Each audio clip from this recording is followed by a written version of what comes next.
Well, good evening, everyone, and welcome to the meeting with PennDOT. I first want to start by thanking PennDOT for making your time available this evening to present your plan to the community.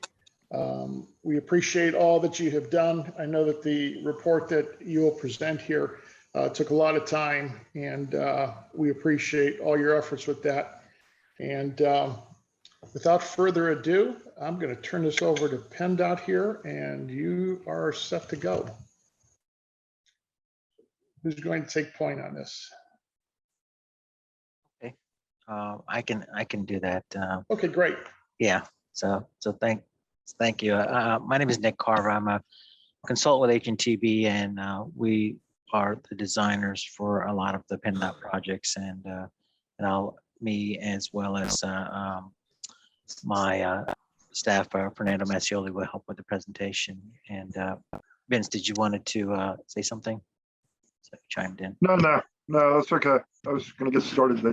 Thank you, Nick. Appreciate it. Okay. So I'll introduce myself. Vince Urbane, PennDOT Traffic Safety Manager for District 6. Yeah, I'll go ahead and let's just make sure we do introductions on the PennDOT side. Again, I'm Nick Carva, and introduced myself already. And Fernando. Thanks, Nick. Fernando Macioli. I am with HNTB, also helping with the design. Brian. Yes, I'm Brian Williams with HNTB. Okay. Ashwin Patel. Good evening, everyone. Ashwin Patel, Senior Manager for Traffic Engineering and Safety Division for PennDOT District 6. Okay, Sharang. Yep. Good evening, everyone. Sharang Malavia, PennDOT District 6 Traffic Safety Supervisor. We also have staff from PennDOT's other units. I guess start with Desiree. Hello, everyone. Good PennDOT evening. District 6 Legislative Affairs Office. Dawn? Yes, hi, everyone. This is Dawn Pimento, PennDOT District 6 Legislative and Governmental Affairs. Okay, anybody else from PennDOT that I may have missed? Okay. I think that's that. Then I can. Yeah. No, you're good, Nick. Go ahead. Okay. All right. I'll go ahead and start the presentation. Just make sure I share the right screen here. Oops, the host needs to able. Well, I'm sorry. We have Kurt Vendetti also, who's also here as well. I apologize, Kurt. Hey, Nick, you've got the screen. Okay, great. Kurt, you want to identify yourself real quick? Yeah. Hi, good evening, everyone. Kurt Vendetti, PennDOT HNTB Consultant Project Manager for the Church and Greenwood intersection. Thanks, Nick. Yep. All right. Can everybody see the start PowerPoint? I have the aerial map of the area for Cheltenham Township. Yeah, it's No. not up yet, Nick. I don't see it. It's not up yet, Nick. Right. Ashley?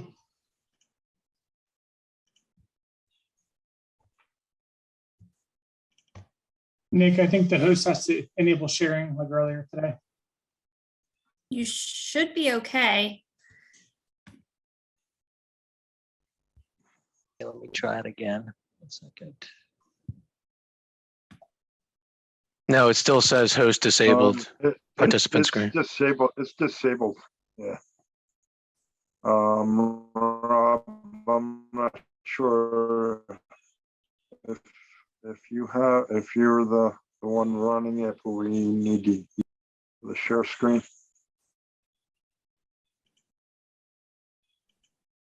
Ashley?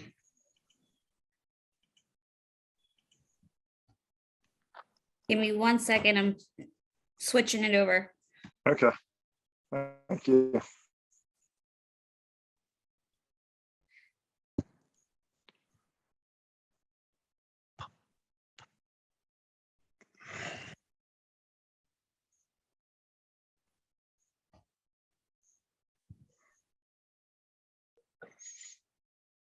Okay, Nick, try it now. Let me know if that works. Okay. All right, looks like it may work this time.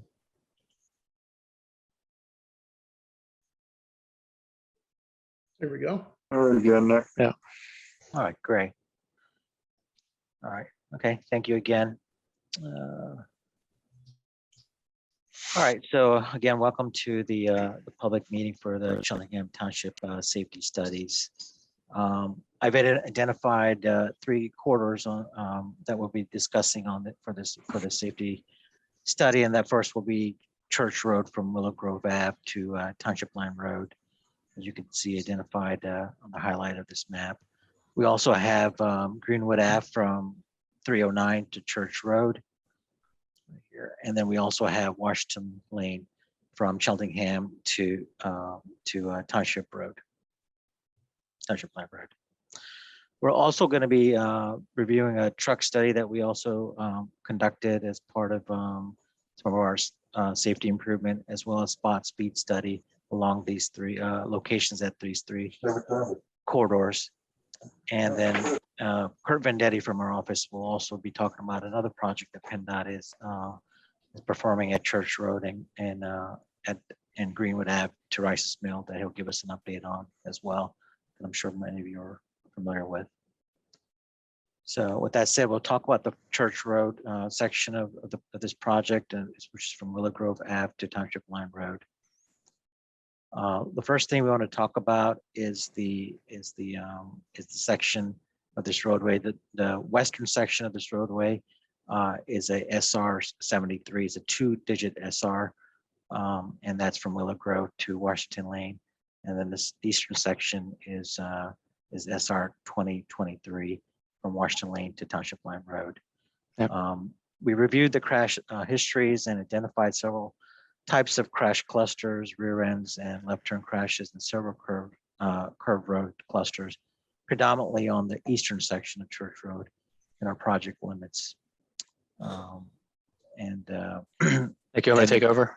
Yeah, go ahead. And then Sure. Fernando's going to give an update on this section of the study. Sure. Thanks, Nick. So as Nick mentioned, we did a comprehensive study over the 5 miles of Church Road. First thing is we actually looked at the crash histories along the corridor. There were several crash clusters, along the corridor involving either rear end crashes or left turn crashes. Several crash clusters. Those are crashes that have a certain number over an allocated certain amount of time. I guess there was 2 links. I'm sorry about that. It was a day and a night link. Can whoever who's on, can you just mute your mic, please? Thanks. And so on top of that, as Nick mentioned, we evaluated stopping sight distance for the entire 5 miles. We looked at intersection corner sight distance at over 40 intersections. We also looked at the horizontal curvatures and super elevations for all curves, and then basically took all that information and we developed corridor-wide low-cost countermeasures for the project. Nick, next one. Thank you. So, based on correspondence from the township and local officials, and as part of our PennDOT Highway Safety Improvement contract, PennDOT engaged HNTB to coordinate with a company that could perform, a high-level, more sophisticated roadway safety audit using their AI and analytics platform along the 5-mile corridor of Church Road. This would allow for a more accurate and more efficient collection of the existing information. The corridor contained a number of intersections, and there were complaints ranging from speeding to sight distance deficiencies. The pilot did include, as listed on the screen there, we did a full LiDAR survey, so we collected full survey data, 3D scan of all of Church Road. We used the data analytics and the AI technology to process all of this roadway data. We were able to evaluate the intersection sight distance along the corridor, as well as stopping sight distance. And then we also looked at an embankment study at Church and Heacock Lane. So as I mentioned, once the 5 miles of the mobile LiDAR data was collected, all the point cloud information was processed. As I mentioned, we were able to analyze over 40 intersections for corner sight distance, as well as the stopping sight distance along this, this entire corridor. We compiled all of the output shape files, and we created an ArcGIS web app, and that's kind of what you see here. The green and red lines represent sight line visibility from the intersections to an object height that's 3.5 foot high.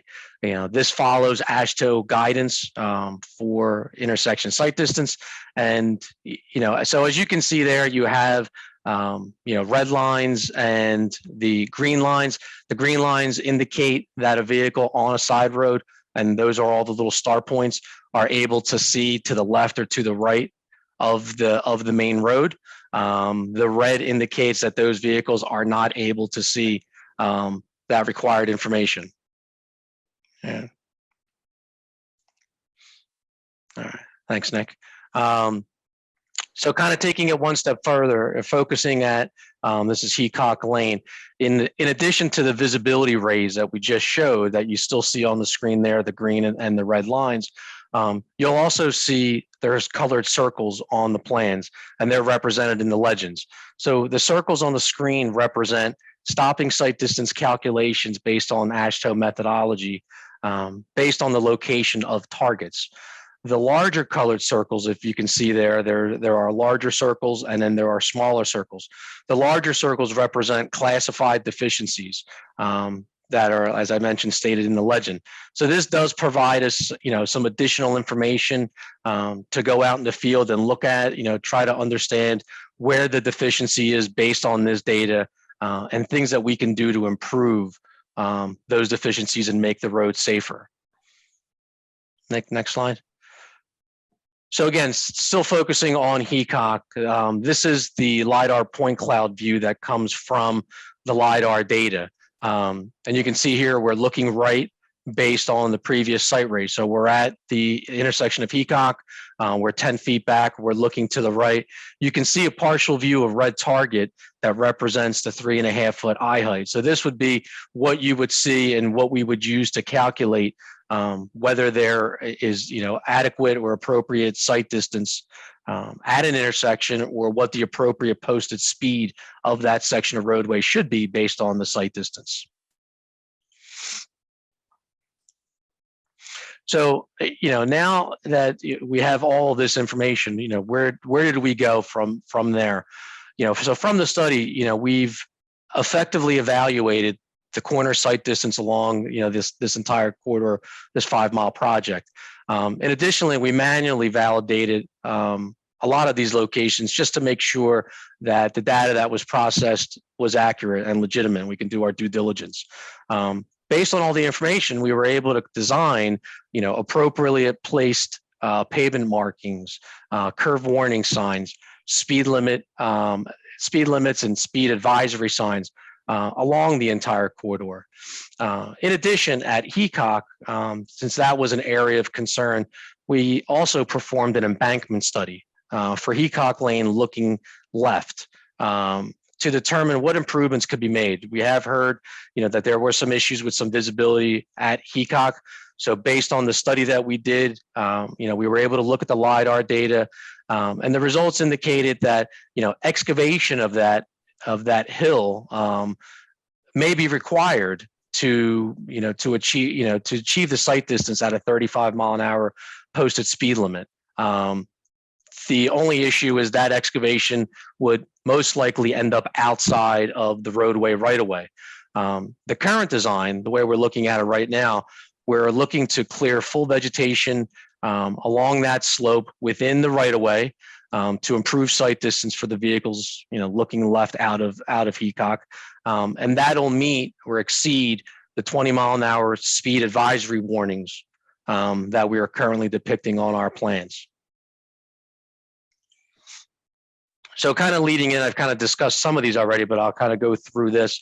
So, this is where we are now. We're in the process. We have developed draft set of plans along the corridor. And some of the improvements listed, as you can see here, we have, full array of signing and pavement markings improvements expected to be completed by the end of 2022. And those could range from the advanced signing for intersections and curves, advisory signs, which are the yellow and black chevrons, the slow curve legends, advisory speeds, delineators, and raised pavement markers. We are looking to reduce the speed limit along Church Road from Willow Grove Ave to Township Line Road from 35 miles an hour to 30 miles an hour. Clearing the vegetation within PennDOT's right of way to improve corner sight distance at Heacock Lane, Accomack Road, and Bent Road, plus select locations throughout the corridor. This timeline should be sooner than the end of the year. This will be based on maintenance schedule. So one of the other things that we are looking to do is to apply high friction surface treatment, HFST, at one curve Burl Road, which is on the southern part of Church Road. That is expected to be in place spring of 2023. And one of the other things that I'll talk about further on down the road within the presentation here is the Church Road restriction of trucks with trailers greater than 45 feet. And that's going to be between Washington Lane and Township Line Road. That will also be complete by the end of 2022 with the other signing and pavement marking improvements. Nick? You're on mute, Nick. Thanks, Fernando. All right, I'll take over this section and I'll be talking about the Greenwood Ave safety work that we're doing between 309 and Township Line Road. And again, what we've done here is this outline is that we reviewed the crash histories along this section of the corridors, and we'll go over the safety treatments and field investigation that was performed, and then also provide additional safety countermeasure recommendations. So we pulled the crash data for a 5-year crash history for this section, specifically near the Rock Creek Bridge approach of the road, which is from 2017 to the end of 2021. And in that period for this segment, there were 6 crashes total, of which 3 crashes occurred during a wet condition early in 2018 and 2019. And then there were 2 crashes that happened in ice and snow condition in 2018 and 2019. And then 1 crash occurred in ice and snow in 2021. 5 of the 6 crashes involved fixed objects, and 1 crash was a head-on collision. There were no fatals until since 2017 until the fatal that occurred on January 23rd of this year. So Rock Creek Bridge Rehabilitation Project. This was the bridge rehab project located just east of Hedgerow Road, was completed in October 2020. So the crashes that I showed prior showed there was a little bit more heavier wet crashes until this project happened, and you can see some of the reduction of crashes that have happened. I mean, unfortunately, there was that fatal that did happen earlier this year. What were some of the improvements regarding the bridge work? There was installation upgrade of guide rail treatments, abutment bridge approaches. There was resurfacing of the bridge deck itself, and there was also drainage improvements. The corridor has some advanced regarding the approach of the bridge. It has some advanced overhead flashers on both sides of the roadway, and the corridor itself is from between Rice's Mill and Hedgerow is a 36 feet roadway, and then between the bridge and Church Road is a 24-foot roadway. Some of the improvements that we're recommending is doing a signing upgrade along this corridor from Rice's Mill to Church Road, and as some of the improvements that Fernando mentioned on Church Road, we're also looking at doing additional signing at the curve approaching the Rock Creek Bridge. That include adding chevrons to encourage slower driving. We're going to delineate the lanes to 11-foot travel lane from Rice's Mill to Church Road. What that does is you're reducing the lane width itself. It causes it's a natural traffic calming kind of measure. It allows drivers to actually, it's a proven method that drivers will actually drive slower if their lanes are narrowed. And we reviewed this section, and it was applicable to do so. We're also doing selected tree trimmings along Greenwood Ave for better visibility and to daylight the area within the PennDOT right of way. In addition, we're installing additional speed limit signs and placed 25-mile-per-hour legends on the bridge approach, and legends meaning that we actually painted speed limits on the road itself. We're also replacing those overhead signs on the approach. Currently, they're left and right curve warning signs, and we're going to make them larger, and there will be left and right turn warning signs. The turn warning is more of an applicable type of sign for this location, which indicates, you know, it's going to be a sharper turn. All right, now we're going to be talking about Washington Lane from Cheltenham Avenue to Township Line Road. So this section of the roadway is a 45-mile-per-hour roadway, and with the ADT, which is the average daily traffic of which was collected, there was speed data collected. I'm sorry, traffic count collected late last year in September, and it showed 18,800 weekday average. And then prior to, you know, the COVID year, we just wanted to check the number, and we're seeing an ADT of 18,000. So, you know, the traffic is kind of comparable. It's, you know, gone up a little bit, but it's comparable. It hasn't reduced or increased that much. It's in the realm of 18,000. This section of roadway, as you're familiar with your roadway, is a 4-lane section, and there are no left turn lanes here. And the left lanes currently operate as de facto left turn lanes. So what that means is the inside lane, when people are stopping, it becomes a left turn lane. And why is that important? Because that's what causes rear end crashes. And our crash history indicates that there are left turn and rear end clusters, predominantly at the signalized intersection, including Washington Lane and Ashburn Road between Cheltenham and Township Line Road, which is attributed to the 4-lane roadway configuration that we currently have. What are some of the safety countermeasures recommended here? So PennDOT will refresh the existing pavement markings and upgrade to continental crosswalks at the intersection of Washington Lane and Ashburn Road. The expected timeline to complete this work will be before the end of 2022. The PennDOT thing? Okay, I'm not sure who's chatting, but if you could please mute your mic. So we're gonna let the residents. And then a cursory review of this corridor indicates that certain segments of Washington Lane is appropriate for a road diet, which is reducing from a 4-lane to a 3-lane, and as a traffic calming measure, and it will help alleviate safety concerns on Washington Lane and Ashburn Lane associated with the lack of left turn lanes on Washington Lane. So what we'll do is PennDOT will, and we've gotten concurrence from the township on this, PennDOT will coordinate with the Montgomery County Planning Commission to secure funding for more of an in-depth study and design and construction for a road diet.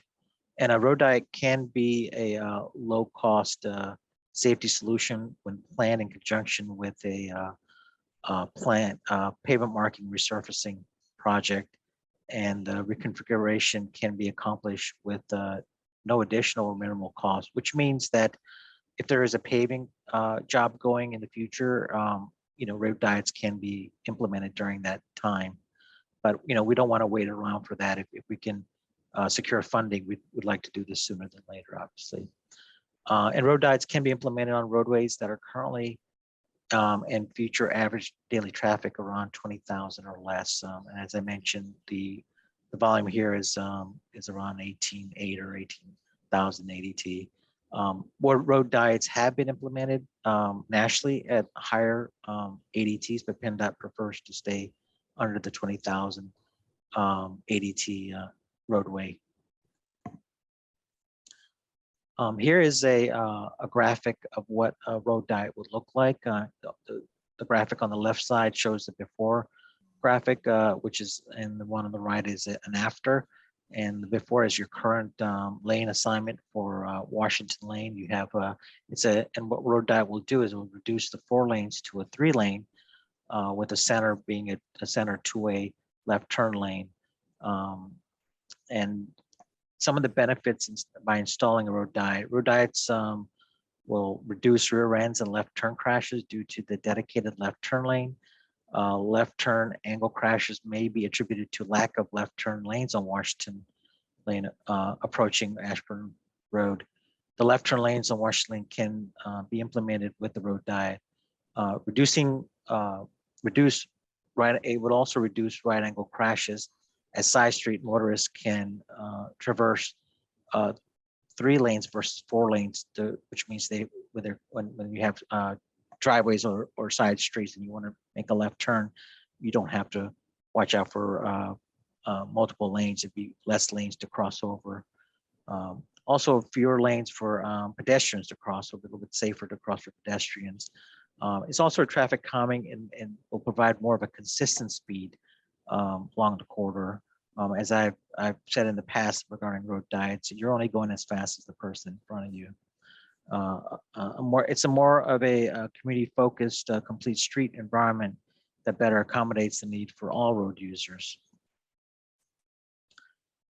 This slide right here is some national information from FHWA that shows that road diets have reduced total crashes anywhere between 19 to 47%. So that's kind of a pretty powerful statement to make. So it is a proven method. So with that, we're going to talk about the truck study for this corridor. Great, thanks, Nick. Go to the next slide. Yep. Thank you.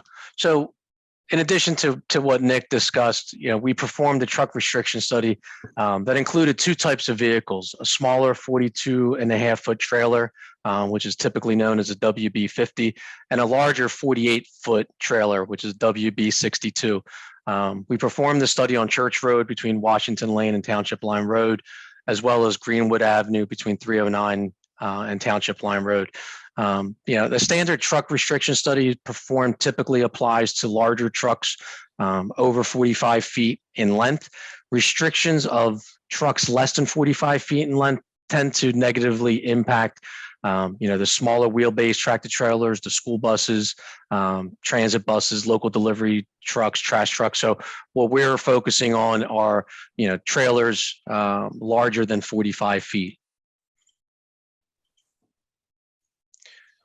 So we've reviewed the area. What you see here is we have a truck route overview map. So we reviewed the area to understand some of the existing truck patterns. Cheltenham Avenue to 309 is an existing route for a majority of trucks coming from, either the south or the west of Cheltenham Avenue.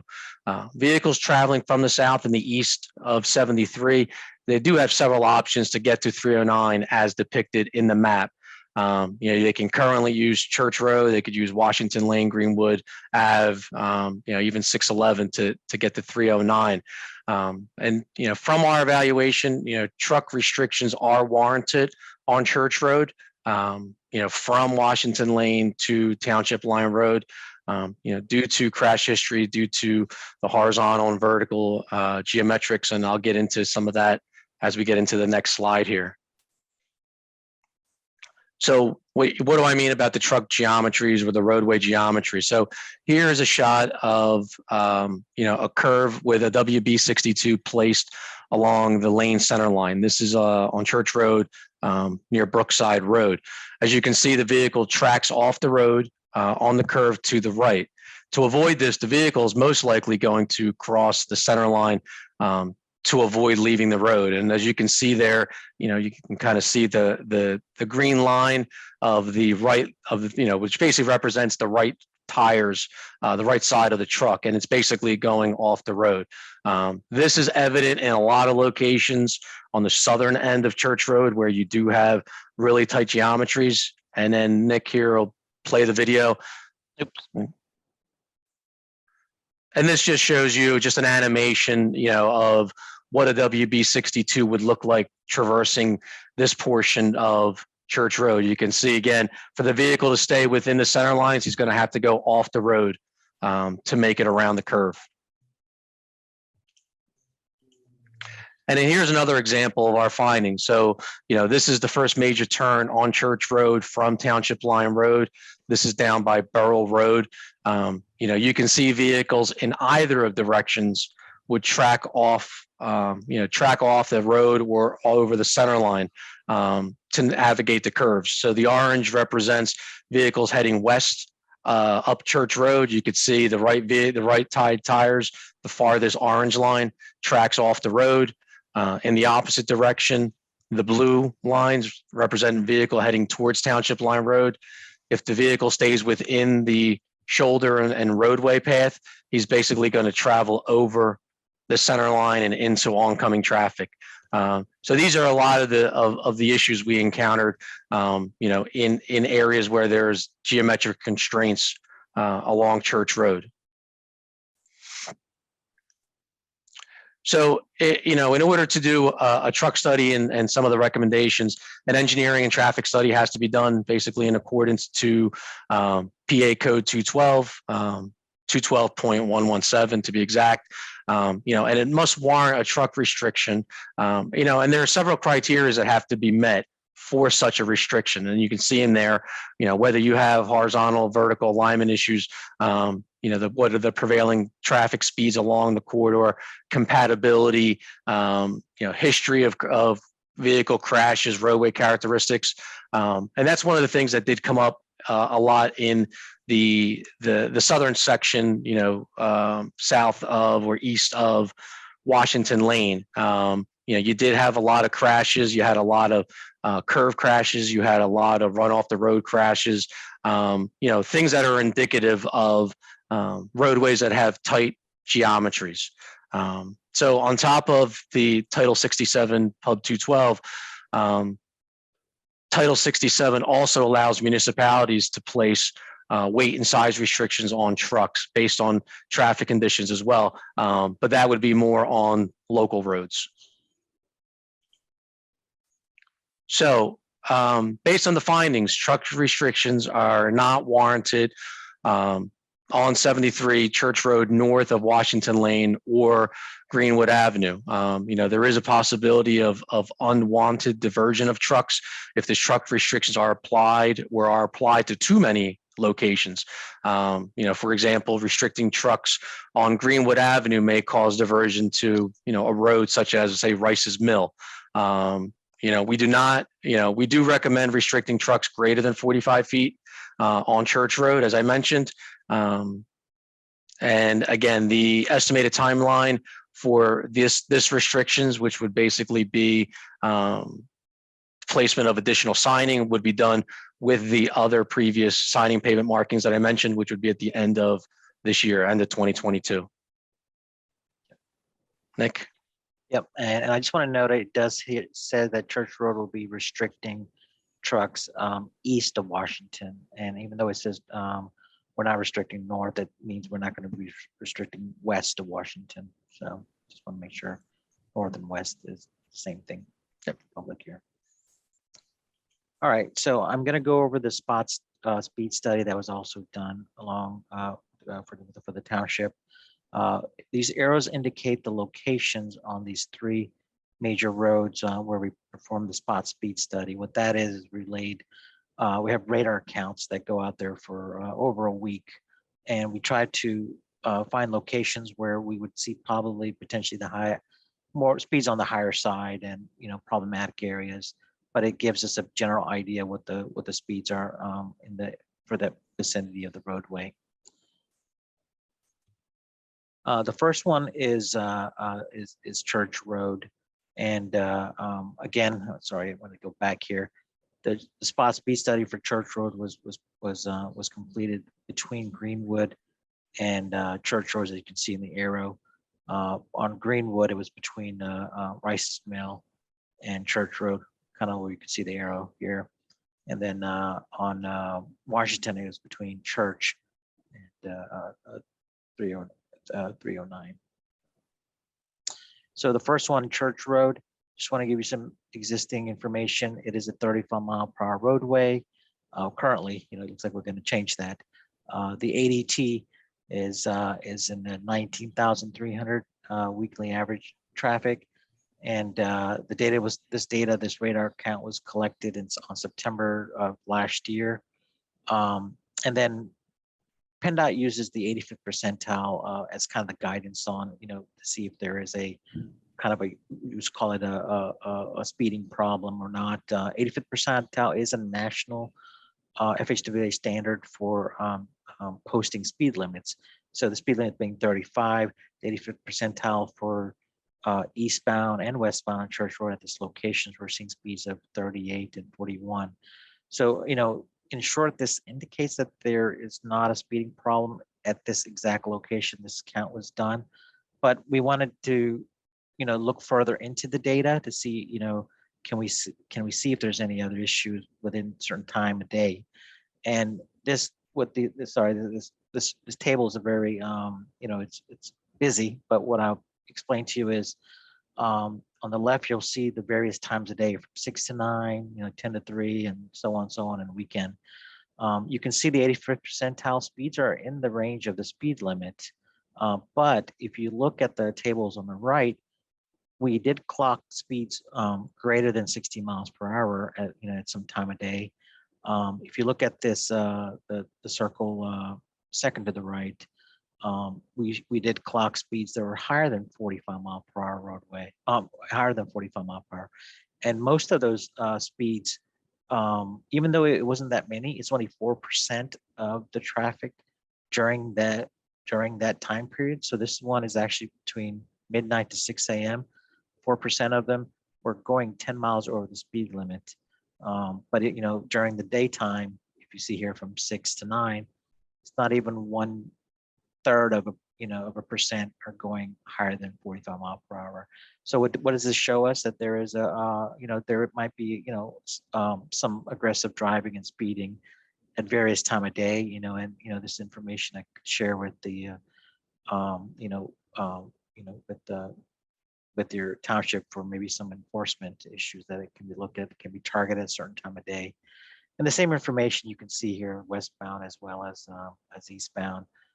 Very similar.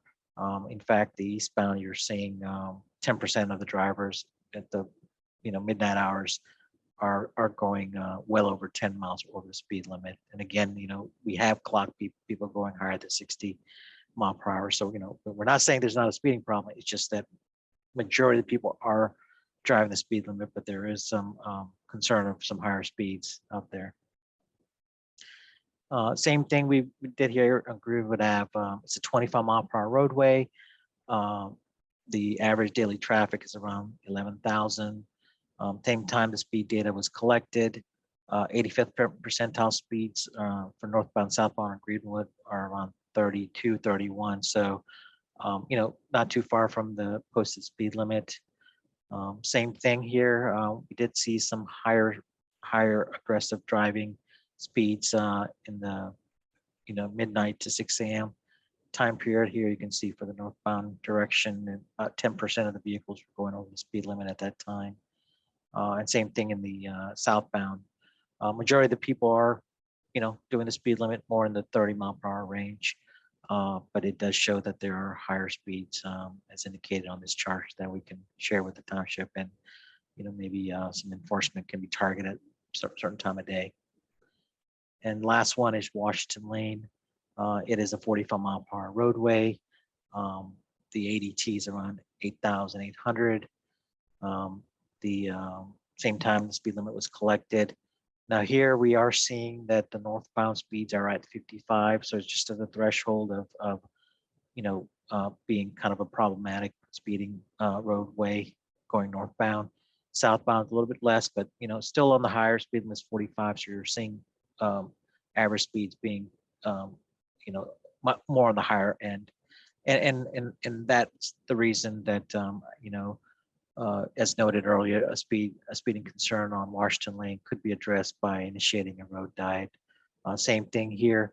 We were seeing people clocked over 70 mph. Even if one driver has done it within that 1 week of data collection, that we're just letting you know that at least someone was clocked.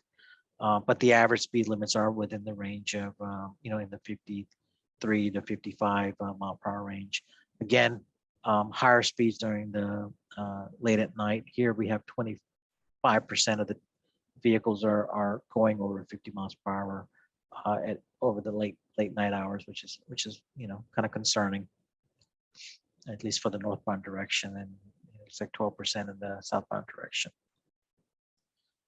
And now I'm going to give the floor to Kurt Vendetti. He's going to go over the Church Road Improvement Project between Greenwood Ave and Rice Mill, give us an update, which I'm sure your township is very familiar with. Kurt. Sure. Thank you, Nick. Good evening, everyone. So the project is currently in final design, and we're working through, like I said, design right now, working with the property owners through the right-of-way acquisition process. We're also working to resolve utility conflicts, and we anticipate receiving utility clearance this fall for the project. We do have construction anticipated in the fall of 2023 as well. And as far as the general scope of work, we are doing widening at the intersection for new left turn lanes on Church Road. We also have proposed sidewalk and ADA ramp improvements as well. And we're also doing traffic signal improvements at the intersection of both Church and Greenwood, and also Church and Rice's Mill Road as well. If you go to the next slide, Nick, you'll see there's a general layout of the proposed intersection. So you can see there along Church, SR 73, we have the new left turn lane shown. We also have the proposed sidewalk area shown in the peach color there as well, with new striping and new pedestrian crosswalks, providing linkage to the Arboretum as well. And that's pretty much all I have for the overall update. Back to you, Nick. Okay. Thank you, Kurt. So that kind of concludes this presentation, and I know the township had posted the March slides that the presentation was given to the elected officials, and what's happened since then is the township has agreed to a lot of the safety improvements that PennDOT has agreed upon, which this presentation has provided. So I'll open up for questions. Commissioner Zieggenfeld, you want to take this? Sure, absolutely.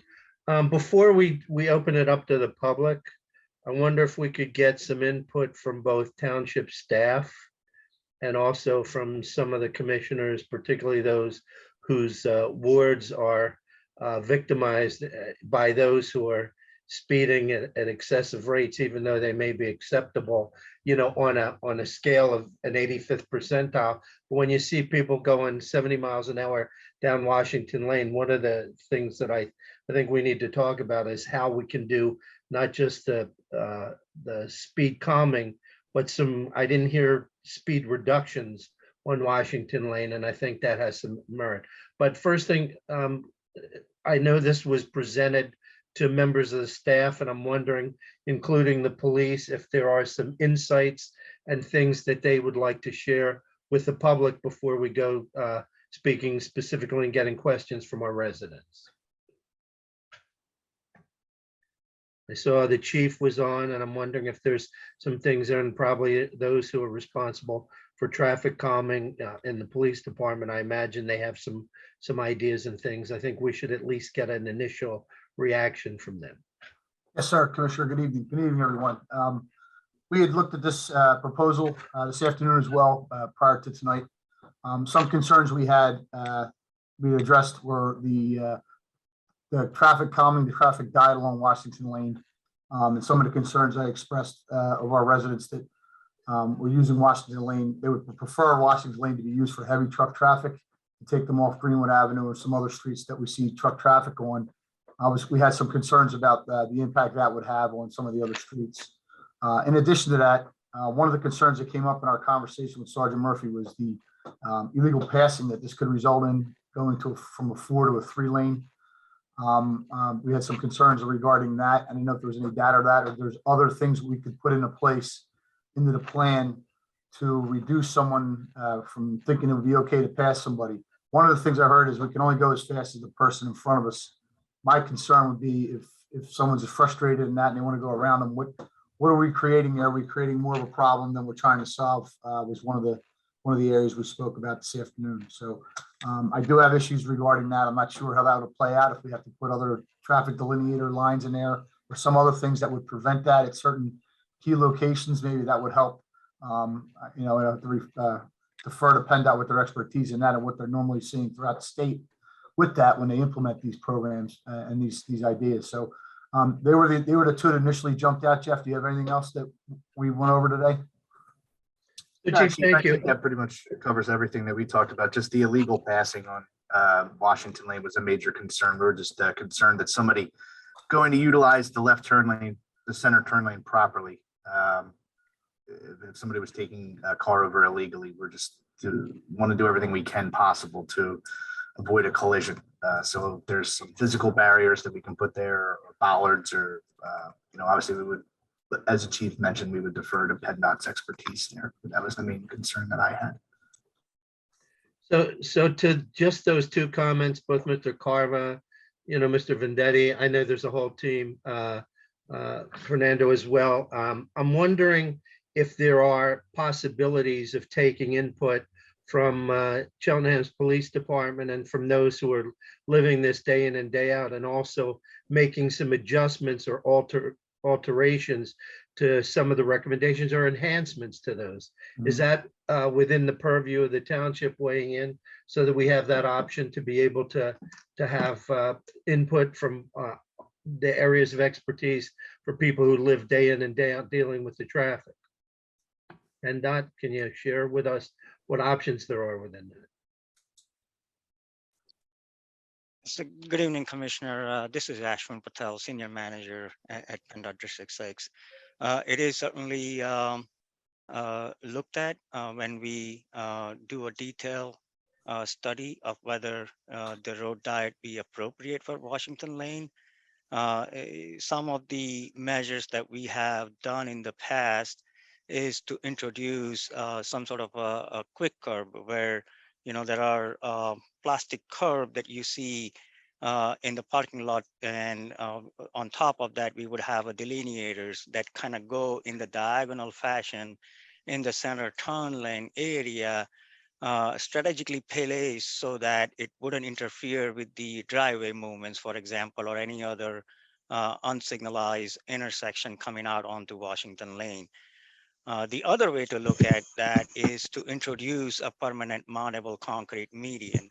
However, you know, that obviously involves reconstruction of the median on Washington Lane. And obviously, depending on the availability of the funding, you know, that can be implemented as well.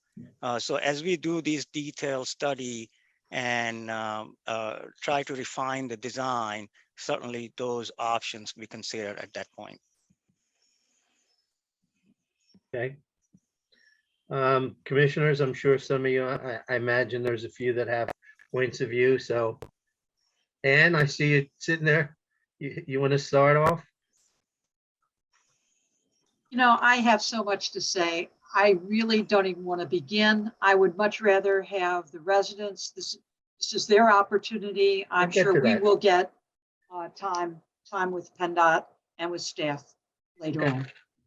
I'd like to, you know, see if any other commissioners want to initially weigh in before we go to our public.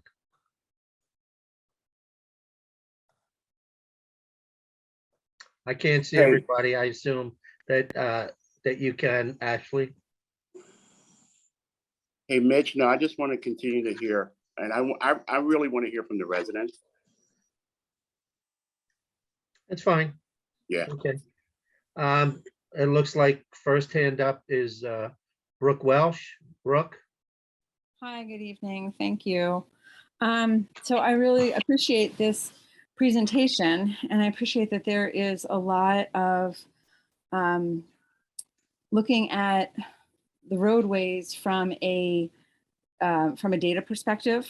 There's a lot of technical involved in what you have determined that you find in terms, which is great. But I think it takes away the human element of those of us who actually live here. And I also find that your study is somewhat incomplete because it does not account for other speeding that happens very close to both the proposed intersection and to these other areas of Church Road. Now, I've it's one thing to say the data says, the data says, the data says, but we're here with more than just data. We're here with our life investments on this roadway.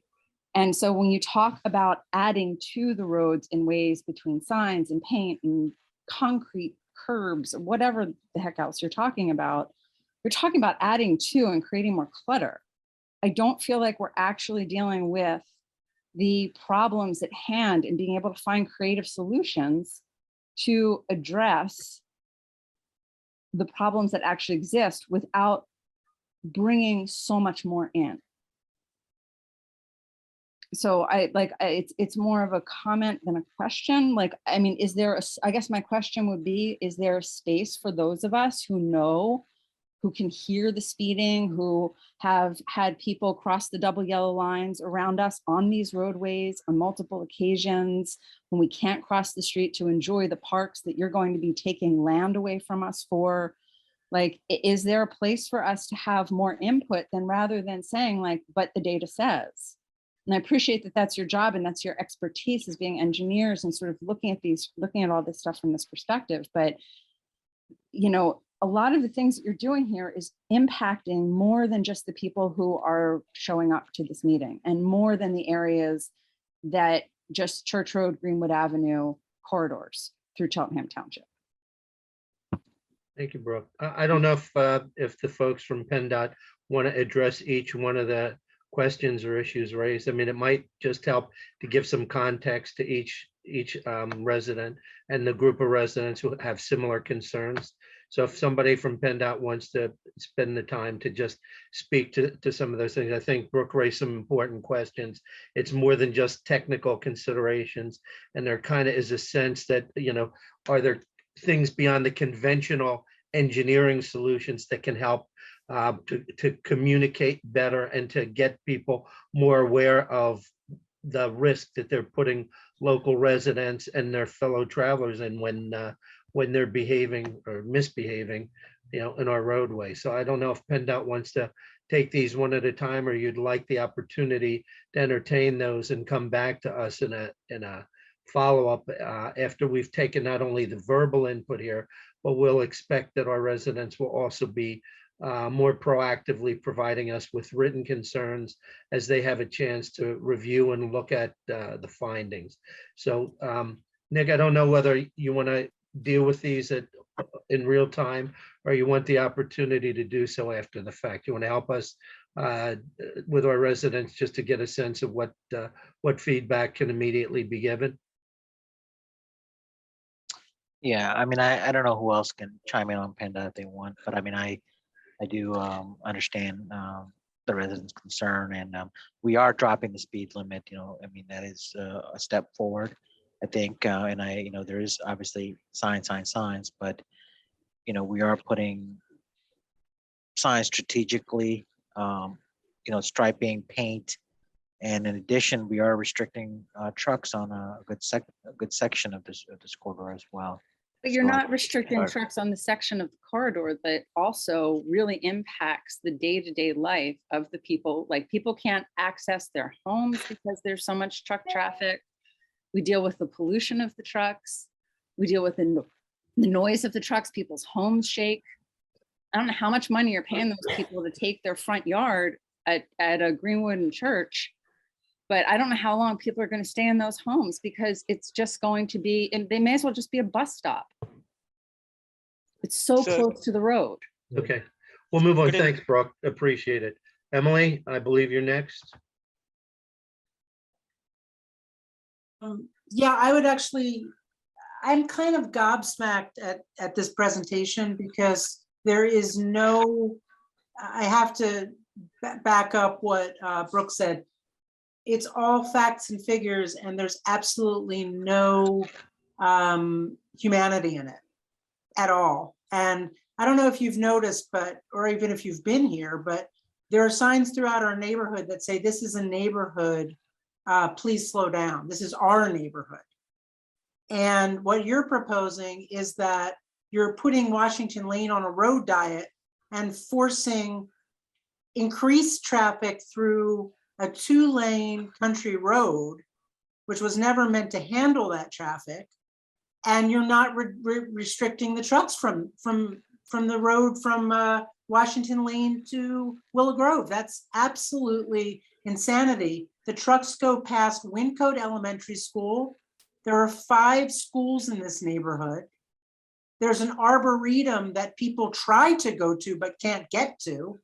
And the more that you guys do what you're going to do, the less we are going to be able to live here.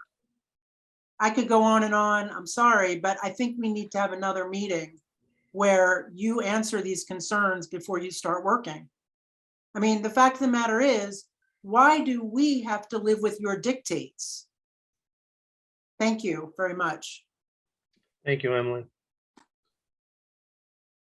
And to that point, part of what Emily talked about is that there needs to be a consideration for pedestrians and access to some of the public parks that right now are challenged for people just to be able to cross either Church Road or Greenwood Avenue to be able to gain access to the park. And I think that's something that needs to be addressed along with the traffic calming, along with some of the other things that have been raised. So thank you, Emily. It's appreciated. And it is not going to be ignored. Tom Mullian. Yeah, hi.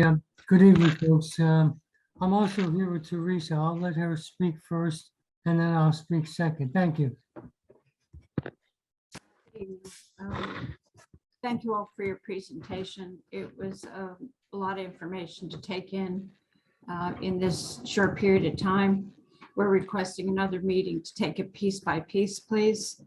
You can hear the frustration of the neighbors. We were hoping this wouldn't be another gripe session. However, we have very specific questions to ask. It's hard to follow exactly all the information you're giving us because we don't speak your traffic language. For instance, the truck restriction that's going to take place, it sounds as if it's on the Elkins Park side. When we refer to Church Road, we often think of it eastbound and westbound, and you were speaking north and south. So it's hard for us to absorb, even if we're reading some of it, it's hard for us to absorb exactly what you're speaking about. So I'm seriously requesting another meeting. I think there's a problem that has been expressed directly to PennDOT before this meeting, that you have a lot of analysis. You look at maps, you look at screens, we look out our windows and drive the roads. And any one of us can tell you, as recently as last week, we had a dump truck pull up behind us full speed. We went to make a left-hand turn and nearly got hit by a van. This goes on and on all the time. However, in this section, particular to Washington Lane to Greenwood Avenue, there are very few specifics that address the 2 site distance problems that we have there.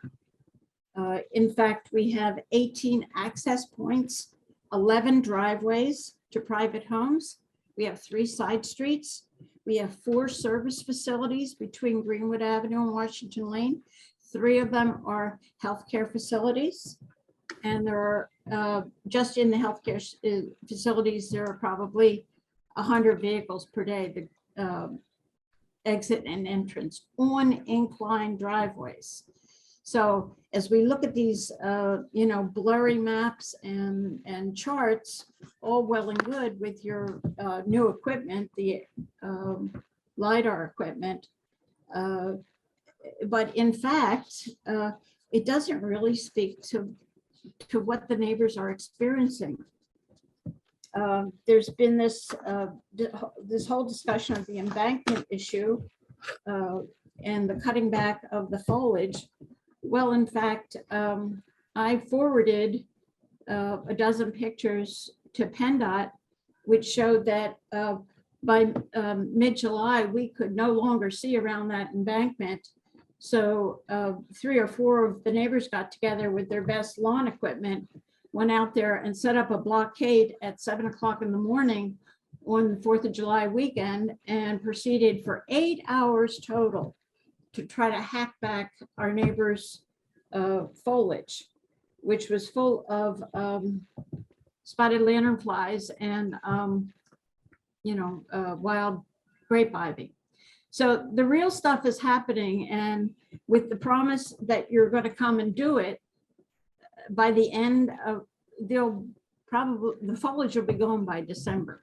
We needed it in July. So these are the real problems, just specific to one corner. And as one cross section here of, we don't have enough crosswalks. You're going to repaint a continental crosswalk on Washington Lane, much needed, but you're not affording anything for neighbors to get to the Arboretum. And we have to wait for the intersection project to finish, well into 2023. We've been talking about these problems for 3 years, steady, meeting after meeting. And yes, you did a great presentation, you did a great study, but slow down, we don't understand it. And you need to come and walk the street with us and look, get in our cars and try to get out our driveways with us. It's just a lot of words, a lot of maps, a lot of pictures, and a lot of public safety issues. Thank you, Teresa.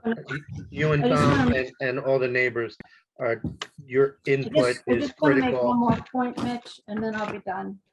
Is that over the past year, you all know that we've been dealing with infrastructure problems. I'm not getting into them. So we're dealing with above ground and below ground, and we need to solve some of these problems as soon as possible. Thank you very much. Thank you. Okay. Robert Jaffe. Mitch, Oh, can I? I'm sorry, go? Tom. Yeah. Friend of mine and I, we have an old saying, and that saying is never mistake the map for the territory. And as good as the study is, that's the map, we're the territory. And I think what a lot of people are saying here is they're looking for some context. And I would suggest, as an addendum to these studies, that you also include some type of citizen survey, going door to door with a list of questions and taking comments from people who live here. So the comments that you're hearing tonight, we've been making these comments for 3 years. It's not new. So it could be done with a survey. It could be done with an interactive map of the area. You put it online and you invite people to comment and it's relate their experiences. And also a lot of the organizing that helped give the impetus to these issues around public safety and traffic came out of our location right here.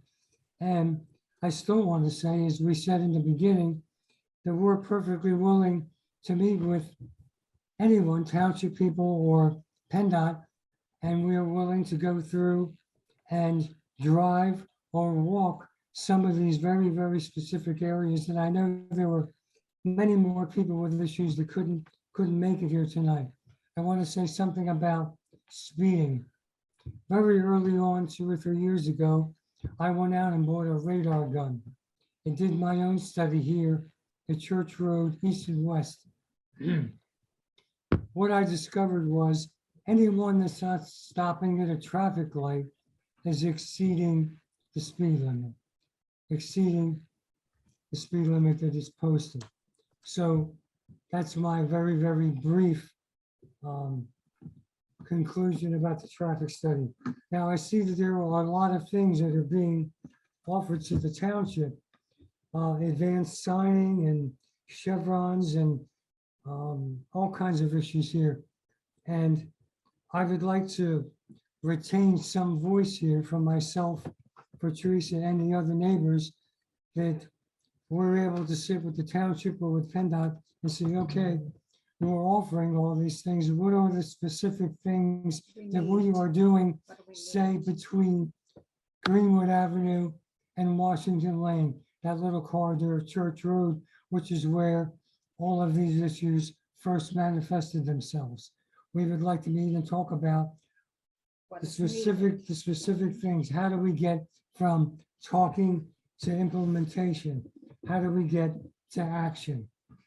So I think there's a lot of work that's done to see what makes people who are driving in their cars comfortable, where they settle in, and would certainly conclude that we need to see what makes people comfortable who have to cross the street, have to deal with the pollution. Or for me tonight, I have to go out and put out the trash, dealing with these issues. So I could go on to this public safety issues, but I think that's what I'll say. And again, I would like to establish a way for discussing with the residents the specific changes that we're making, not just the suggested changes. And also, there was one other thing I had. I think some of these high surface friction treatments that's mentioned here, I don't know if that was mentioned specifically on our section of Church Road, but you have blind curves, swerves, and a lot of issues there. I think this would also be something that could be effective and would certainly increase our safety here. Thanks to the township and thanks to PennDOT, and certainly thanks to the residents who come and state their problems and concerns. Thank you, Tom. Thank you, Teresa. Okay, Robert Jaffe. Hi, I'm Robert Jaffe. I live on Randall Road off of Church. I know that Teresa mentioned something good about the study. However, to me, what certainly seems not great is there's been no study done, if I understand it, from Rice's Mill to Greenwood, even though the Greenwood intersection is going to be probably the largest development of anything that we're talking about in the area. And that's really the reason why I imagine the study occurred in the first place. It's where there's going to be an enlargement of Church Road. What's going to be the effect on traffic of Church going down the hill or going up the hill along Church from Rice's Mill down to Greenwood? There's been no comment about it. And no speed limit reduction, no truck reduction, even though it's probably the steepest hill in a small section that we're talking about. And as we've heard in the past from police, it's not cost effective and they don't have the staff to do any enforcement on Church because it's a state road. So nothing happens other than people driving fast, people slamming on the brakes as they come down the hill, racing up the hill.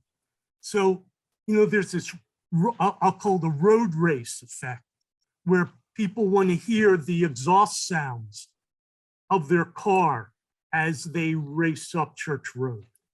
I know from having car and motorcycle like that in the past. So I'm familiar with listening what it can do.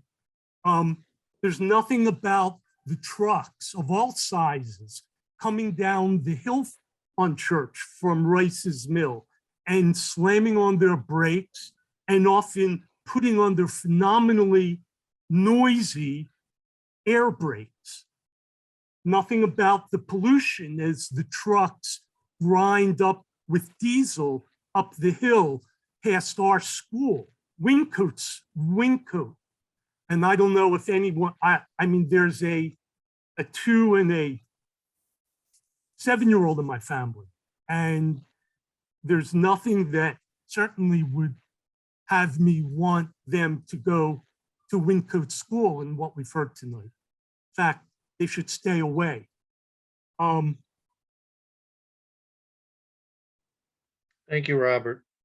And so why is there no part of the study when the whole impetus for everything we're doing being the development and construction at the bottom of the hill, yet the hill is though it doesn't exist?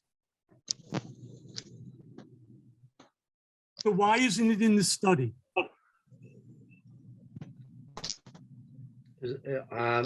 Can I? How does that? Yeah, Fernando, go ahead. Yeah, let me just jump in real quick here, and you know, I appreciate everybody's honesty and comments. But I guess to Robert, to your comment, Church Road, east and west through this area, all the way up to Willow Grove Ave was part of the study. We are reducing the posted speed limit from 35 to 30 miles an hour. And there are a number of safety improvements in terms of signing, slow speed legends, RPMs, a variety of different safety treatments for the pavement all the way up through Willow Grove. So I'm not sure, maybe you misunderstood the part of the presentation but we are reducing the speed limit over the entirety of Church Road, just so we're clear. I just want to put that on record. Thank you. And while I can't see your face right now, are you telling me with a straight face? How's that? I'll put the camera on. How's that? Are you telling me with a straight face that reducing the speed limit 5 miles an hour is going to make a difference on the hill between Rice's Mill and Greenwood? I was more answering the question that there was no work being done along that portion of Church Road. And I just wanted to clarify that we are doing speed reduction and other pavement marking safety improvements along that portion. So I was just answering that specific part. But can you address, if you're talking about this area, could you please be more specific and address your answer to Rice's Mill, where there's our public school, fairly new public school, to Greenwood? What is going to be the effect of the 5 mile an hour lowering, in your opinion? Sir, if I may, so we will have improved geometry as you go down the hill. So that the curve that's there right now, that's relatively sharp, where you don't have very good sight distance, that will be flattened out and be made less severe. So you'll have better line of sight coming down that hill, which will ultimately make it a safer condition as well. So just So it'll make it, there. but it'll, and is there any comment towards the tendency, a large truck is pulled by gravity downhill, it goes fast. Someone who has a car that sounds interesting is still going to speed up the Mr. Jaffe, the hill. Mr. Jaffe, thank you. Yes. We're gonna move to another resident. Thank you for your input. Linda Wright Moore, please. Yes, sorry. I was Good, trying Linda. to turn on my video. And I have to argue with. I wanted to raise a couple of things, and I won't take too much time, but I think my biggest question is this, is why you would narrow Washington Lane, a 4-lane road, and widen the intersection of Church, which is a 2-lane road. It seems to me it's completely counterintuitive. And I say that for 2 reasons. One, that as I'm assuming you are aware, that within the last 3 years or so, the traffic on Church Road and coming from Washington Lane and going down Greenwood to get to 309 increased multiple times. And what we've been made to understand is that it has something to do with GPS systems that are telling people this is a great shortcut. But in any event, I went from I live on Spruce Lane off of Greenwood. I've been here since 1989. And for most of those years, I could turn right or left with some ease. Sometimes there's a little traffic. Now it's like I have to kind of bogart into the traffic when the light turns red if I want to turn left, or go right and go around, a bunch of blocks to try to go in that direction. That is part of what our problem is, and that traffic used to stay on Washington Lane, go down to Cheltenham, go around and go up 309 that way, going through what is essentially a business district down on Cheltenham. Now they come barreling through our neighborhood during rush hour, morning and night.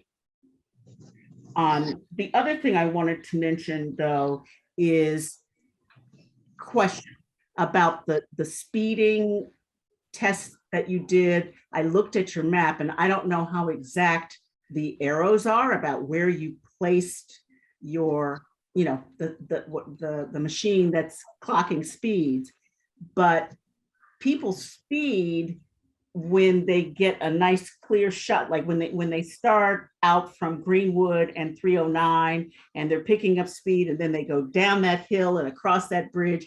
And I have seen people, much like what you showed with the trucks on the other side of Church, they come over that center line because the bridge is narrow and they're going so fast. So if you're not clocking people coming down that incline across that bridge, you're clocking them when they're approaching a stoplight at Church, then you aren't going to get any speeding. And that goes for the other directions too. I just wasn't clear about that. And I would like to know where you placed your mechanisms to measure speed. And then the last thing that I'll mention is just the other day, I came down Lime Kiln to Church to turn left to come home. And I'm sitting there, and all of a sudden off of Eastern Road comes a ginormous, I'm sure it's in your 45-foot or longer category, Wawa truck. And of course, we know we're going to be having lots of Wawa trucks because we got a new Wawa going up. But it comes down, I'm about to turn, but I end up not turning at all because this giant truck takes up the rest of the light and it turns onto Church Road. So finally I get to turn and I'm behind the truck. And when that truck got to Rice's Mill and Church and started down the hill that Robert talked about, it proceeded to go, just like in your drawing on the other side, it went way over the center line.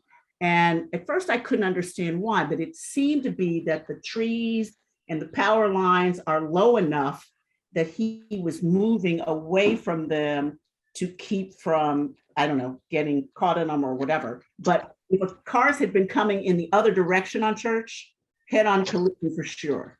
So what I want to know, going back to my first question, is why are you trying to curtail truck traffic on the other side of Washington Lane on Church, which will, of course, increase it on our side, which is narrower and has that hill and runs through residential neighborhood, just like the other part does.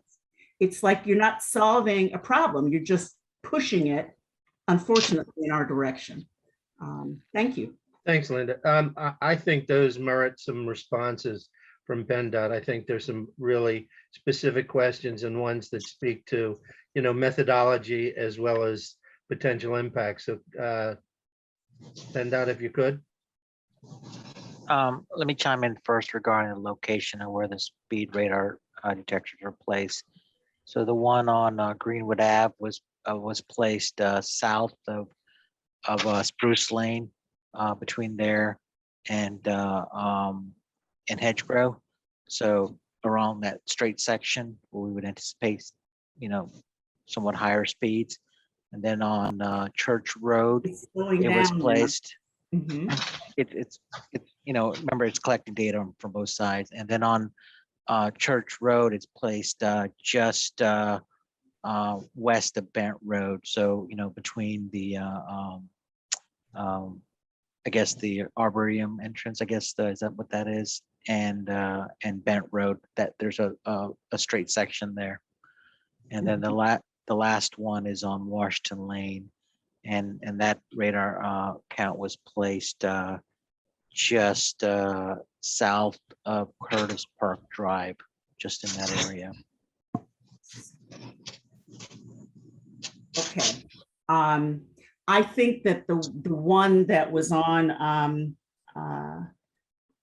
Greenwood seems unfortunately misplaced. I'll leave to other people who live on Church to ask about the Bent Road one, but I know that the speeding on Greenwood is from when they come off of 309 and they've got a straightaway, and it's like they're going into a chute when they go down to that to the bridge. And so I would say that one needed not to be between Hedgerow and Church and Spruce Lane, but it needs to be further back because that's where most of the speeding takes place. So Nick or PennDOT folks, is there any opportunity to expand or to do some additional study on some of these areas that are being raised by our residents before you take final action on these broad recommendations?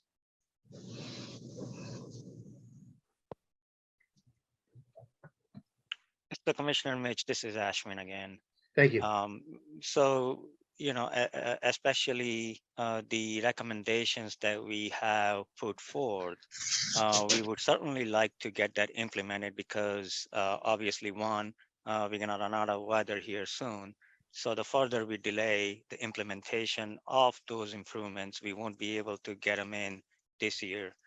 And since I have the mic here, I want to point out to Linda that I have put a response in the chat box regarding your question about why we are suggesting to do a road diet on Washington Lane.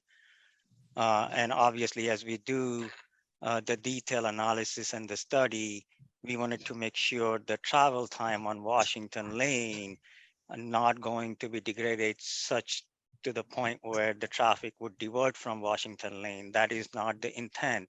The intent with the road diet is to calm the speed on Washington Lane and provide more harmonized traffic flow and the safer movement of the traffic at the signalized intersection. Because as we pointed out before, the crashes that are happening on Washington Lane at Ashbourne Road is due to the fact that there are no left turn lanes. And typically, at the signalized intersections, if we were to introduce a left turn lane, it certainly improves the safety a great deal at those intersections. And that is the reason that we are also doing improvement at Church and Greenwood, where we are introducing a left turn lane. We are not introducing another through lane on Church Road to increase the speed. We are just introducing the auxiliary lane so that we can improve safety at those intersections. Thank you. Thank you, Mr. Patel. And I think as much, we're not looking to delay. What we're looking to do is, even if you start to do these measures, if there are identifiable improvements or enhancements, that we're not going to be simply have a partial fix if in fact there's some other things that can be done. So I think that it's important for you, yes, to get started, but also for there to be additional considerations that are part of this continuing process to get what in many ways, particularly folks in that area, feel like they're out of control issues. So it's a start and it's a deep start from what you're proposing, but it also requires some additional consideration. I'm going to go to Darlene Mountain. Darlene? Nice, Mr. Commissioner, if I could just make a quick Oh, comment, please. Thank you, always. just to what Linda had mentioned as well. The area of Church Road to the east of Washington Lane. I'll get my bearings correct. To the east of Washington Lane, down to Township Line Road. There is a lot of crash data along that corridor over the last 5 years. A lot of running off the road, a lot of curb accidents, a lot of things that are indicative of tight geometry and speeding. When we looked at the truck turning templates through this area, it basically lended itself to having a truck restriction there due to the high number of crashes, both at points and along entire segments as well. There are cross-section constraints down in that area as well.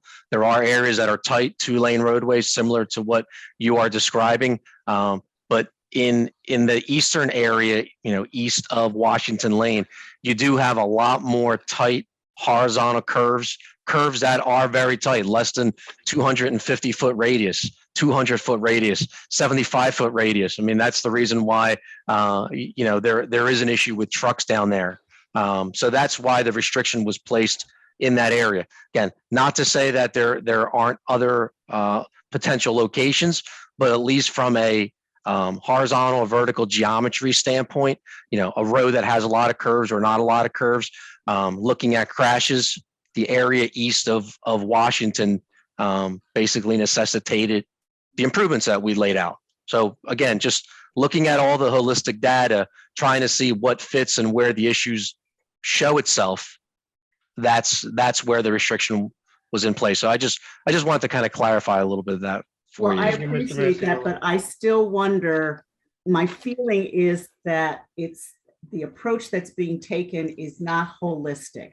I think that's what many of the neighbors have been talking about, is that our issues living here are slightly different. They go beyond the radius of the truck turning, which it's key. Yes, we don't want to have huge semi-truck accidents on Church Road or anywhere else. But by the same token, the noise level and the traffic congestion and the likelihood that you'll get even more trucks on our part of Church Road if you can't go from Township Line to Washington Lane,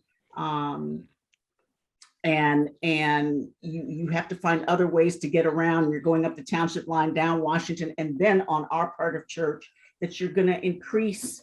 It feels as if some of the solutions will exacerbate problems or create new ones. Thank you. And thank you, Fernando. Yep. Darlene. Good evening, everyone. I'm gonna make this brief. I apologize for coming in late, so I missed some of the beginning of the presentation. I'm still a little confused on what they call east and west of Washington Lane, okay? Because I always think east is going toward the river and west is going toward the other way. So it seems that we're talking about what I would consider west of Washington Lane if you're coming up from Cheltenham Avenue. My question that I have is, and I haven't heard anyone talk about in your studies, who actually controls the traffic lights, the timing of them? And the reason I say that is because I very frequently go up Washington Lane all the way toward Old York Road. I come down, I was on that road today. I'm trying to fathom where everything is going, talking about reducing Washington Lane and left-hand turns and right-hand turns. Me personally, I try my best not to come up Church Road toward Washington Lane because of the steepness of that hill. Because you roll back. And I thought that we already had some type of restriction about trucks coming up and down Route 73, Church Road, call it what you want, because of the size. I sympathize with the people who actually live what I call the west side, which y'all might call the east side, because you can't walk there. And it's kind of really unsafe driving to see if someone's coming out of any of those streets. And it's really bad. Might think about maybe some more lighting, trying to go into Curtis Arboretum if it's the evening and we have some type of event. So that's my only comment, I guess, in regards to this situation. I also think that maybe it should be brought more or again to the community and the residents there. Because if I'm confused and I'm on this side and I hear they're confused, we really need clarification. But can someone answer who does the traffic lights? Because you don't have a left-hand turn coming south on the 4-lane highway.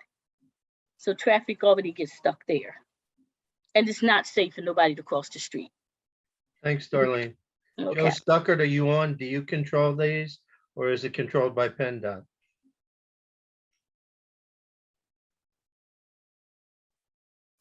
Commissioner, this is Ashwin again. Yes, so the timing of the traffic lights are permitted by the department, and the township actually owns and maintains the traffic signal.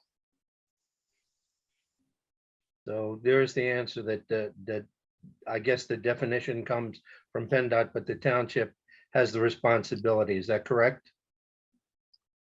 Correct. So what was the specific question about the timing of the traffic lights? So Well, at the corner of Church and Washington Lane, which right now is a 4-lane highway or road.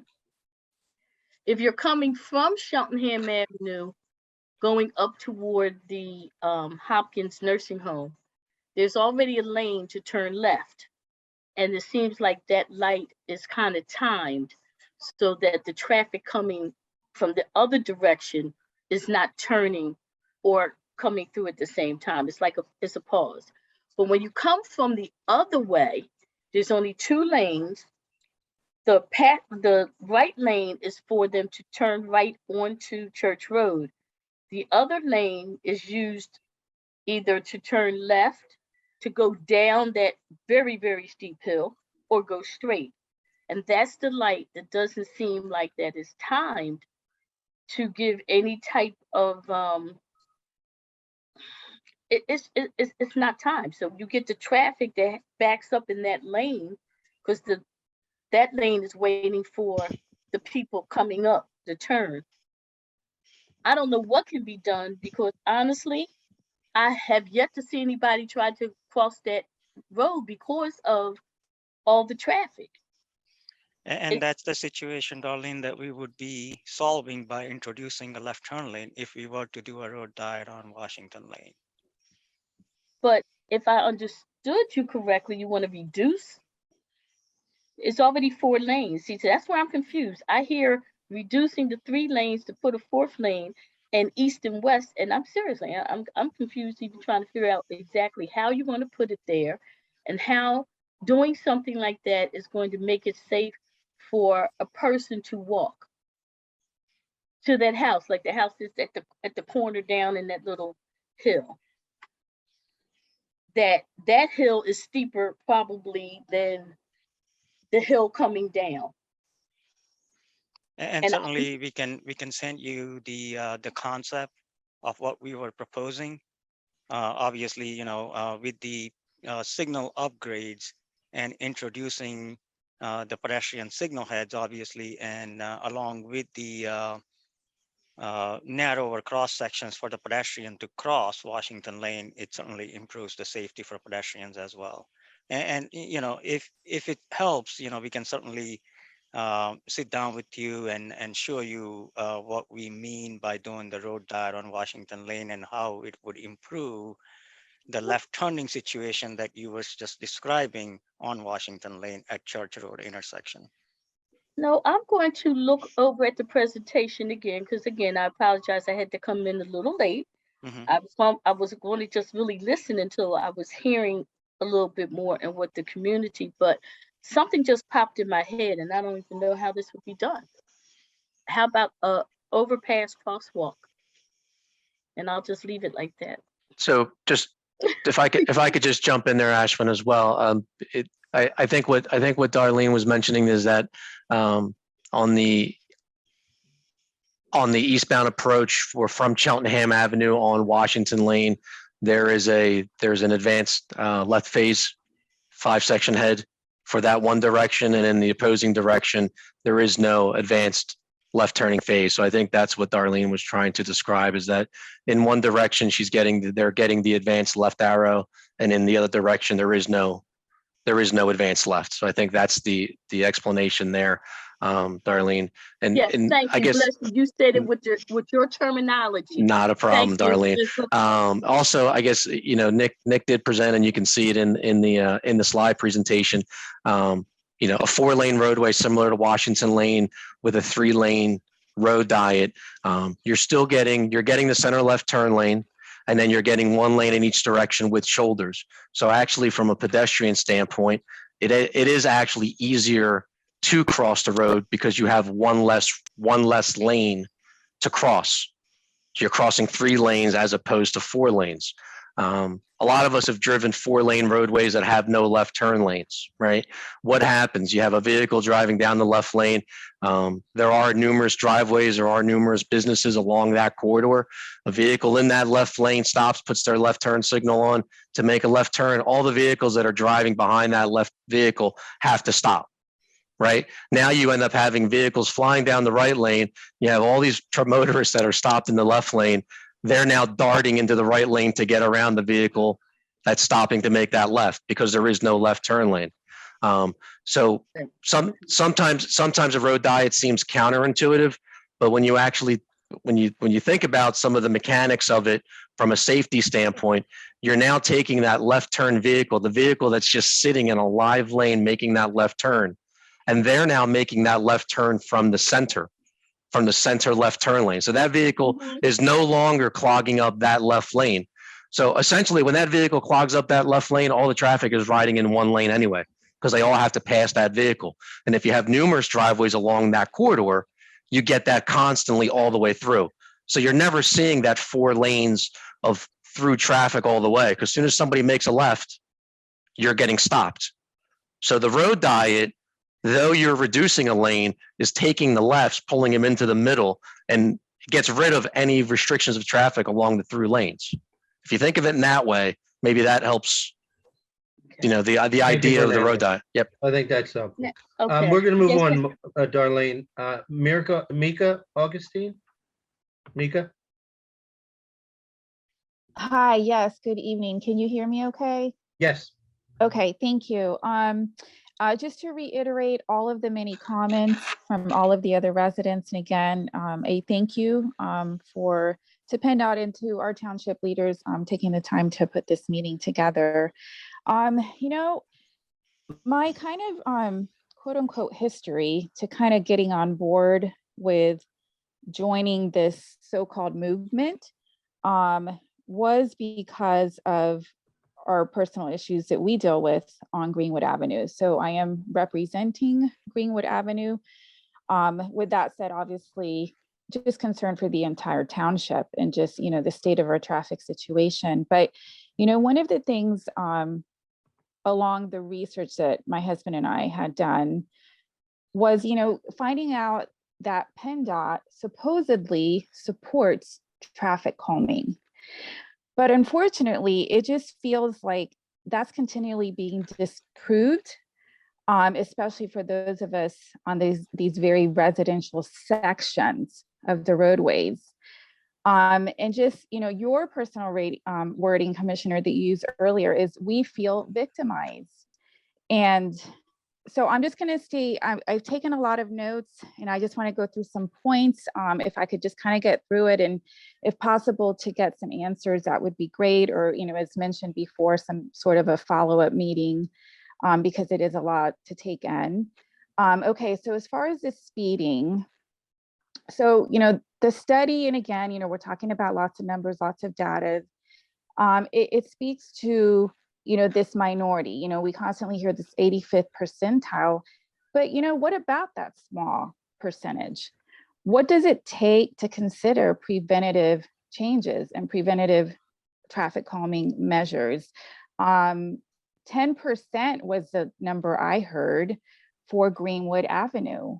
That's significantly more than some of the other numbers I heard, 3%, even though those as well should be taken into serious consideration. But Mr. Carva made a comment, quote unquote, kind of concerning. Well, we're really concerned. We're beyond kind of concerning. It's frustrating, and we are directly impacted. Again, nothing that hasn't been said by many of the other citizens that are joining this meeting tonight. But I can tell you personally, for many of my neighbors who are not at this meeting for one reason or another, their frustrations, their own concerns. So that's one point. As far as the trucks, I would like to know, and I brought this up in the past, not probably with PennDOT, but we have lived in our home for many, many years. And there was a point in time, I wish I remembered when, or I didn't notice until it became a problem. But once upon a time, there used to be a no trucks allowed sign prior to coming down. When you're coming, I'm terrible with the northeast thing. So coming from 309 towards the bridge, we are right at the bridge. There used to be a no truck sign. So I would like to know why or what initiated that change. Yes, we know the bridge was reconstructed. Supposedly it's even more structured to support more weight, but Greenwood Avenue has always been a state road since we've lived here, but there's been a significant increase in traffic, and it's huge increase in truck traffic. And so, back to this traffic study and data study, everything seems to speak to the traffic and to the trucks. What is speaking to our homes? The site studies have been mentioned. Why is there no mention of site for entry exit into our driveways? I can tell you from Hedgerow to Church Road. I don't remember the number now, but I believe there's about 9 driveways from that very small section. And it's really difficult for those of us coming in and out, let alone those coming out of Hedgerow. And as Linda had mentioned, for her coming out of Spruce. So I guess my final question is, in addition to those points, is how long is the actual traffic study? Is it a week? Is it days? Is it a couple of weeks? I don't remember. I think at some point I have been told this. But so, again, I forgive me for sounding repetitive, but it just seems like these studies aren't taking into account, again, that human factor, those of us that live here. So why can't a study be done for 6 months? Why can't it be done for 3 months? And take into consideration all of these points, entry points, different sections of the roadways that seem to give a more realistic perspective of what's really, really happening for those of us that actually live here. That is what I have to say. Thank you very much. Thank you, Mika. Constructive input. I don't know whether PennDOT wants to respond to that.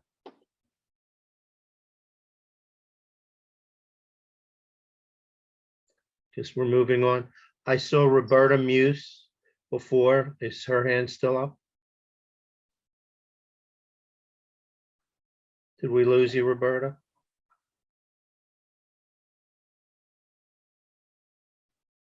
All right, let's move on. Christian Kronwetter? You got it. Thank you, Christian. Sorry.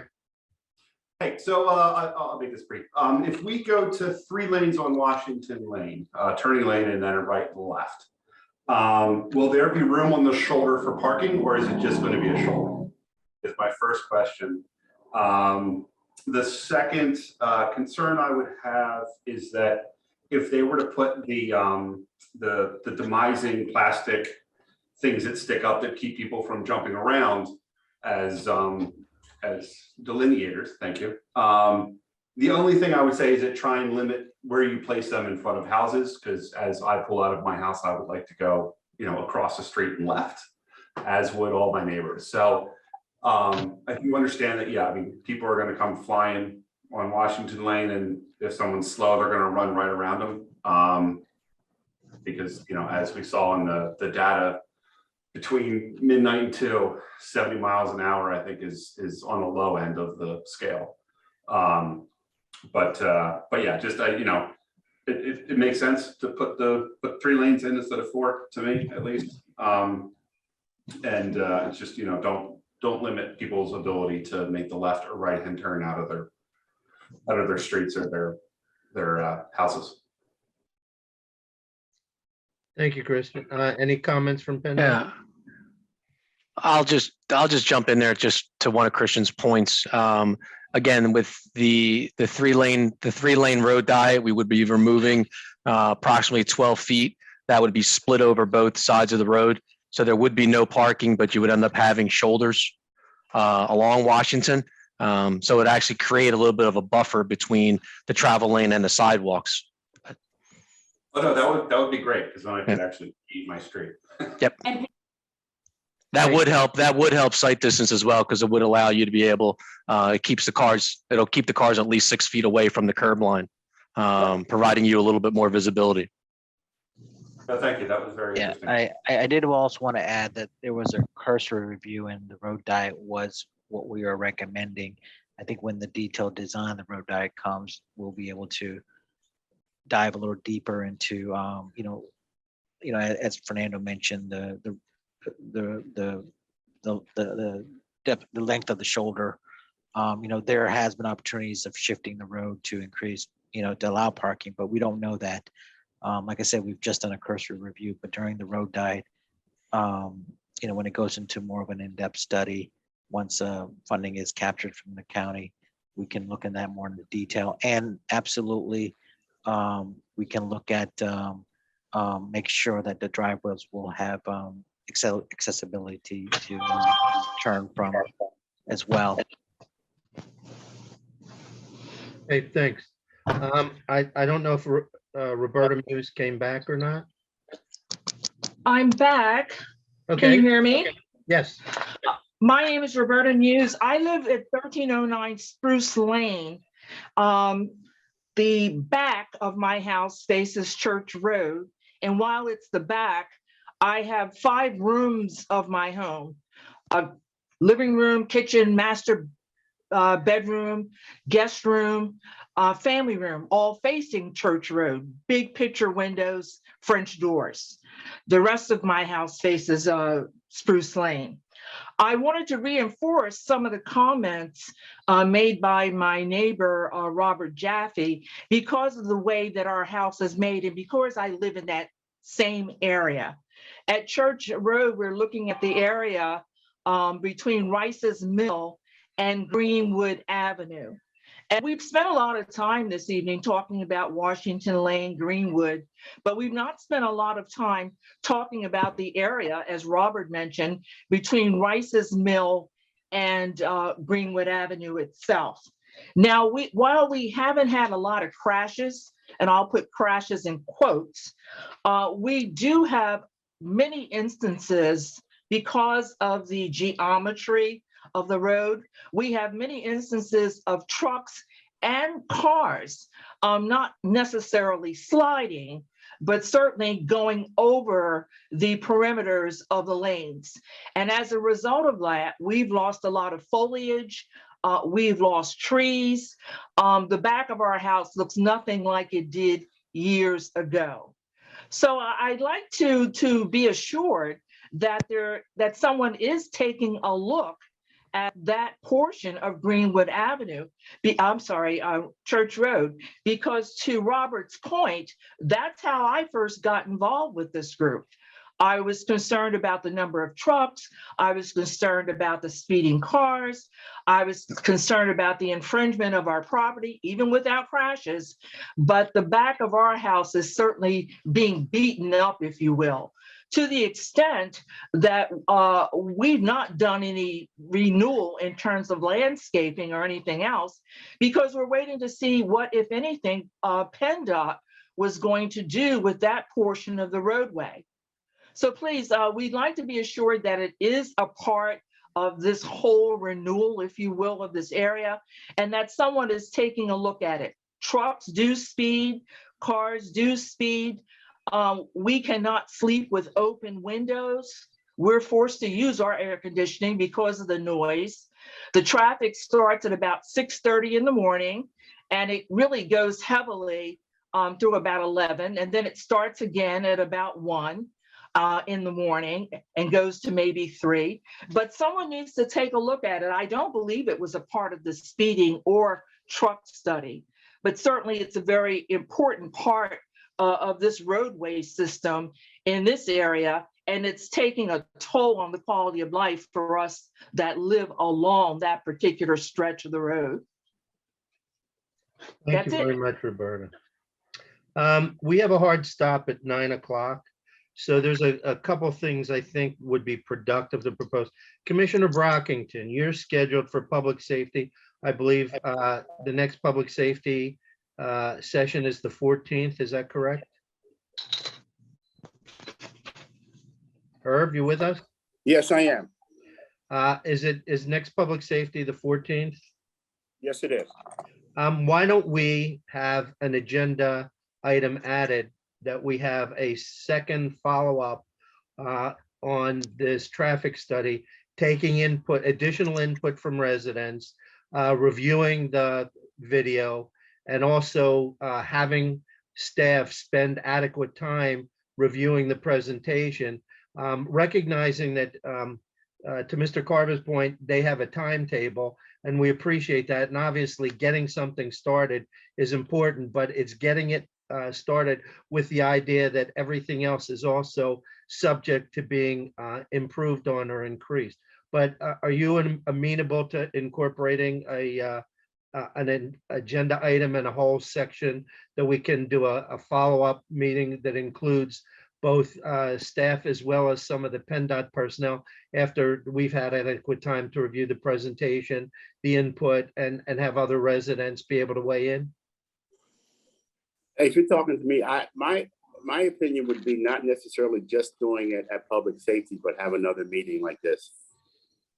Well, I think I agree, but I think we can expand on this by having something in public safety. This isn't just a public works. It's not just traffic calming. It's quality of life. It's a lot of things. So I thought it would be appropriate to have it in public safety. But this allows for more.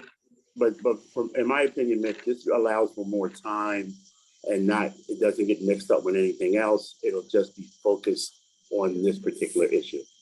I don't mind, some of it coming up, but I don't want it to get, all mixed in and it becomes, with other stuff. But this is an important topic, and I think this topic is important enough to be just have a meeting alone just like this by itself.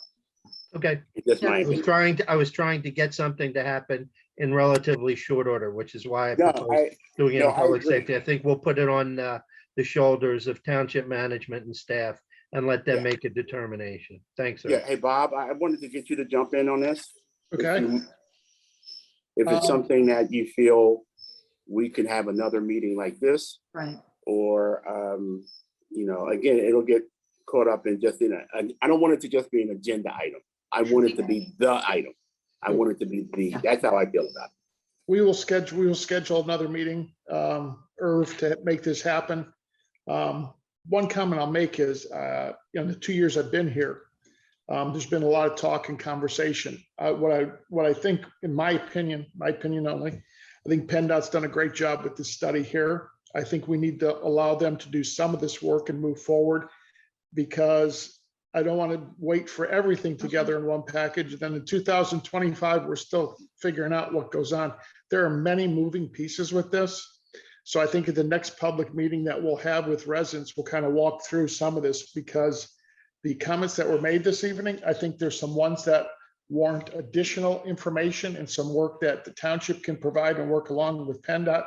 But some of the items that they're proposing, I think, moves us in the right direction of what we want to do. And it's a work in progress. This is something that's not going to be fixed at one time. It's going to be an ongoing work in progress, things being done and continuing to be done to resolve this issue to everybody's satisfaction.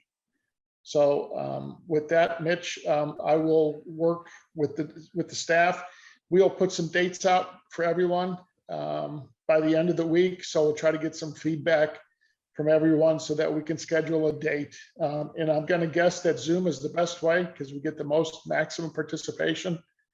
So we'll look to do that again.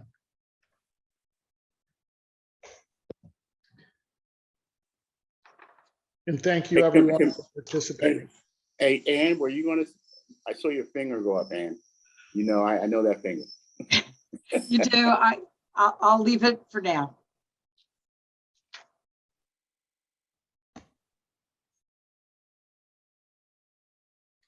Since we are talking about a follow-up meeting, can I suggest something?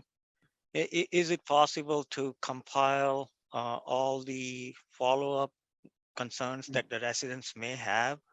And that way, you know, either we can provide some responses up front so that meeting can be a lot more productive as well.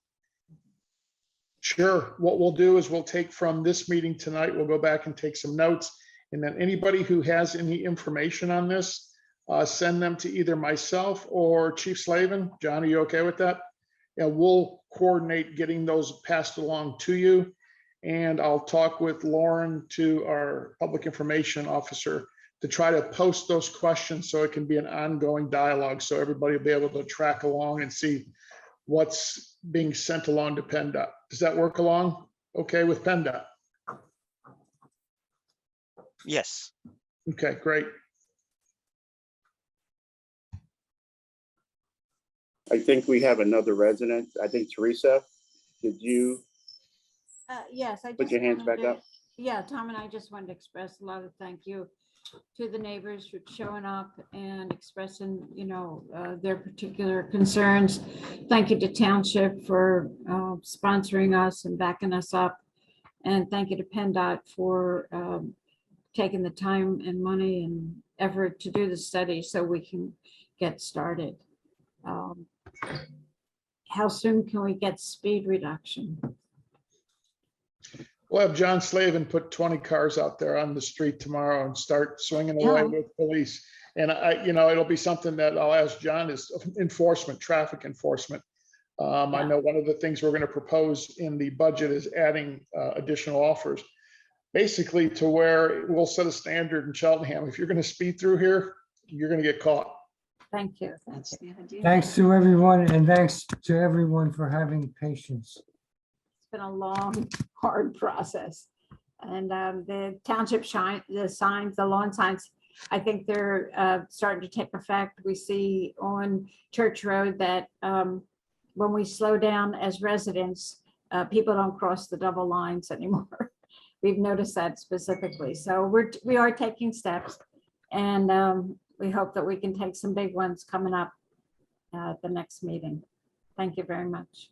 Thanks again. Okay, thanks everyone. All right. All your hard work and efforts. Good All right. All right. Good night, everyone. Good night. Good night. Thank Thank you you. so much. PennDOT, thank you, everyone. Good night.